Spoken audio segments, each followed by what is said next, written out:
Hey, folks, Eric Stacklebeck here. Welcome to the Watchman Newscast. President Trump has responded to last week's terror attack on 2 National Guard soldiers in Washington, D.C. by vowing to end all immigration from radical Islamic hotbeds like Afghanistan. The president also says he will review the status of any Afghans currently living in the United States after an Afghan national murdered 1 National Guard member and critically wounded another while shouting Allahu Akbar. Remember, Joe Biden let in some 100,000 Afghan refugees in 2021, and it appears properly vetting them wasn't much of a priority for his administration. Neither was border security, but those days are now gone, and God willing, they are never coming back here in America. Here's an update from President Trump. For 6 months in a row, 0 illegal aliens have been admitted into the United States. You believe that? 0. We had millions of people coming in a year, millions. Now we have 0. Folks, this is an astounding development. We had up to 20 million people enter the United States illegally during the Biden years. Now we have none. And Trump's team is tracking down the many bad actors who entered America under Biden, and they are deporting them. That, along with Trump's vow to shut down immigration from places like Somalia and Afghanistan, has sent the left into a tizzy. They apparently want to turn America into Western Europe, where mass Muslim immigration and lax border security are the norms. So how's that working out for the Europeans? Well, over in Brussels, Muslims waving Palestinian flags and chanting pro-Hamas slogans stormed a Christmas market over the weekend. And they weren't spreading holiday cheer. Take a look.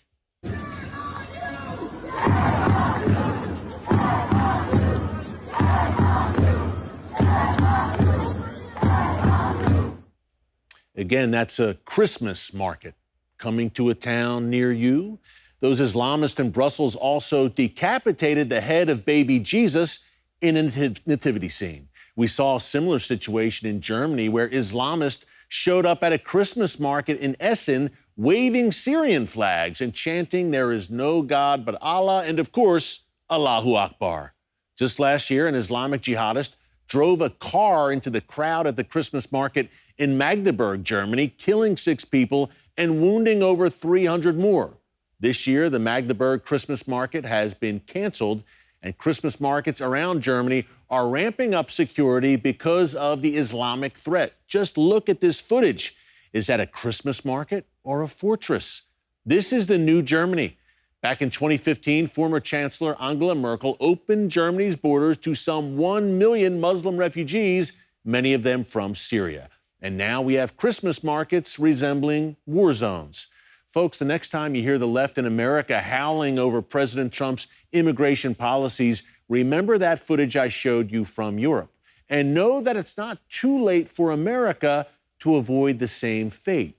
Europe isn't the only place where Christians are being targeted by Islamic terror. In a minute, we'll get the inside story on what has become the world's most notorious hotspot for Christian persecution and what President Trump is doing to hold the perpetrators accountable. But up first, be sure to subscribe to the Watchman News channel right here on YouTube and click the notification bell so you get alerts every time a new video is posted. Also, on this Giving Tuesday, I want to tell you about our partner for today's newscast, our good friends at Artza, an incredible Israeli small business I've worked with for years. And let me tell you why. Artza works directly with Israeli artisans, real men and women across Jerusalem, Nazareth, Bethlehem, the Galilee, even the Dead Sea region, Israeli small businesses who handcraft beautiful, high-quality products straight from the Holy Land. These are homemade, lovingly produced items created by Israelis who pour their heart, soul, and faith into everything they make. And here's what I love. Every quarter, Artza curates these products into a stunning Artza box and delivers it right to your doorstep. If you've never been to Israel, this is a literal taste of the Holy Land. The sights, the smells, the flavors, the stories, all in one box. If you have been to Israel but you can't get back, and obviously it's not easy to travel right now, this will bring you right back to walking the streets of Jerusalem or standing on the shores of the Sea of Galilee. Just go to artzabox.com and use the discount code WATCHMAN18 to get 18% off of your Artza box subscription. When you purchase an Artza box, you're not just buying a product, you are blessing the people of Israel. You're keeping Israeli small businesses alive. You are strengthening families and communities, rebuilding in the aftermath of over 2 years of war. And folks, as I always say, this isn't just moral support. This is a fulfillment of the biblical mandate. In Genesis 12:3, a foundational verse of what we do here on the Watchman, God tells Abraham, I will bless those who bless Israel, and I will curse those who curse Israel. Supporting Artza is a real, tangible way to bless Israel. And with Christmas right around the corner, the Artza Christmas box has a nativity theme with products made in Bethlehem. So on this Giving Tuesday, go to artzabox.com. The link is on your screen, and use the discount code Watchman18 to get 18% off your Artza box subscription. You will not regret it.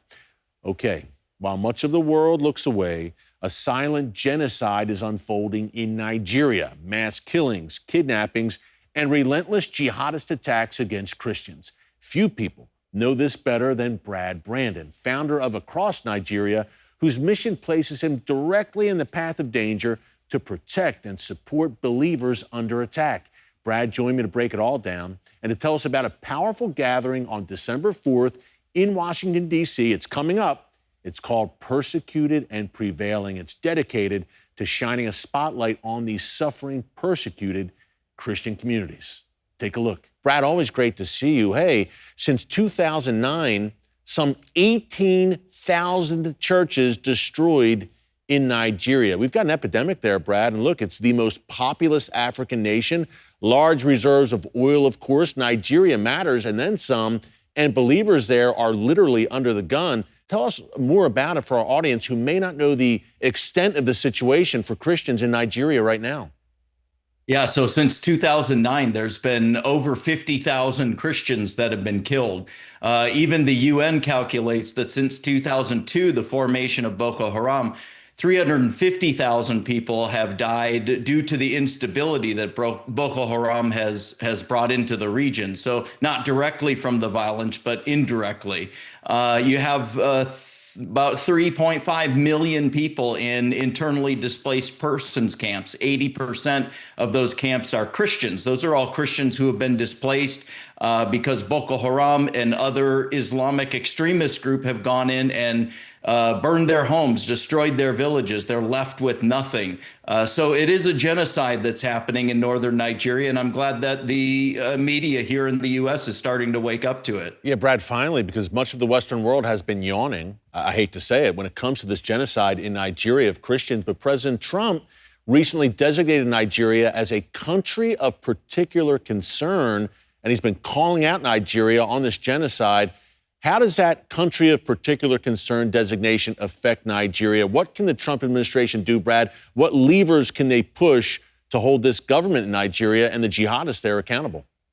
Yeah, there's three things that designation will allow. And it's an official designation by the State Department, a country of particular concern. Number one, it allows us to put diplomatic pressure on the government and even local governors within the country to stop the killing and the genocide and the violence that's happening. Something else that it opens the door for is leverage on sanctions. So we can leverage the Nigerian government with sanctions as well because they're designated on that list. And then lastly, it allows us to be able to withhold aid, key aid that the United States has been given to Nigeria. It allows us to withhold that aid. So having them on the country of particular concern list allows us to do those three things. So it opens the door for us to really put pressure on the Nigerian government to put a stop to the violence that's targeted against Christians right now. Yeah, Brad, these are major developments. And by the way, how is the Nigerian government responding to this now, the pressure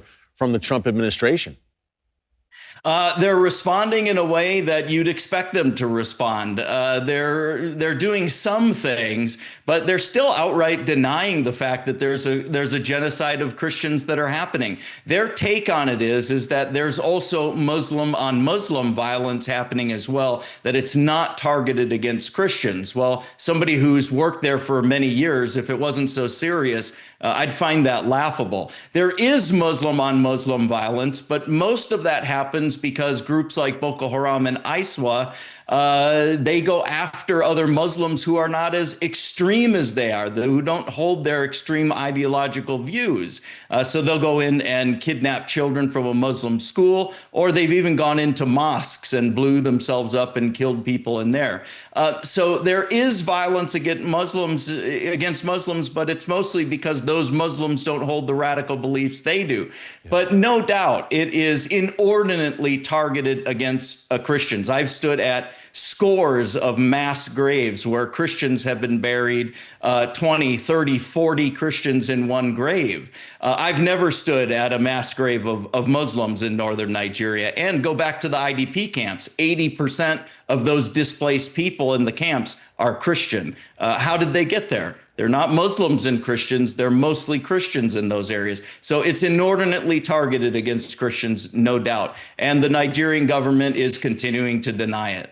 Yeah, Brad, great points all around. And look, when you have 50,000 Christians slaughtered and 18,000 churches destroyed since 2009 alone, I don't think that's a coincidence. Last question, big event this Thursday, December 4th in Washington, D.C. at the Museum of the Bible, Persecuted and Prevailing. Brad, you've got a great lineup of speakers. Tell us more about it.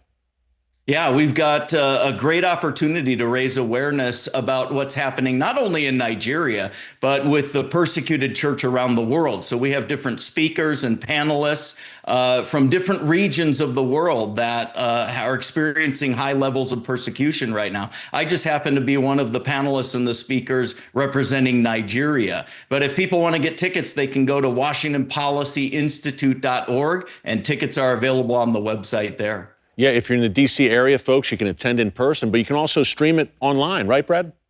Yeah, they'll have a link on the website, WashingtonPolicyInstitute.org, that'll be able to link to a live stream as well. Perfect. It's such an important event, Brad. You are doing such important work, my friend. Very important conversation there with Brad Brandon. Folks, again, Nigeria is the world's perhaps main hotspot for Christian persecution right now. Thank God President Trump is holding them accountable and calling them out. We need much more of it. Hey, if you like that interview, be sure to catch my nightly show every weeknight, Monday through Friday on TBN.